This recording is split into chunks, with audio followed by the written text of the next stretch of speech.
DXDC Radyoman Report. May nadawat nga konsultasyon ang Southeastern Mindanao Diversified Drivers and Operators Cooperative kung SIMDOC gikan sa transport sector sa Kulong Manila nga maglusad og transport strike kalabot sa panawagan nga pababaon sa pwesto ang Department of Transport Secretary. Sa interview sa DXDC Armando Davao kang Manning Duran, presidente sa SIMDOC gisulti niya, nagpaabot pasab sila og konsultasyon kung makadawat na sila, magpahigayon dayon sila og meeting. Inon gipasabot sa opisyal nga dakong epekto sa panginabuhian sa mga PUG drivers sa dakbayan kung maglusad og transport strike o maksakripisyo sab ang mga sumasakay. Mga drivers sa Davao, hindi pa patagada yan, basikman pa may scam lang tanya na.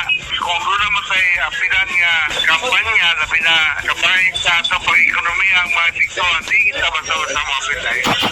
Gikan sa SIMDOC, kasama mo sa balita o serbisyo publiko, reaching millions nationwide and worldwide for 70 years, Radyo Mandod Pulayaw, Tatak, RMN. Tatak RMN.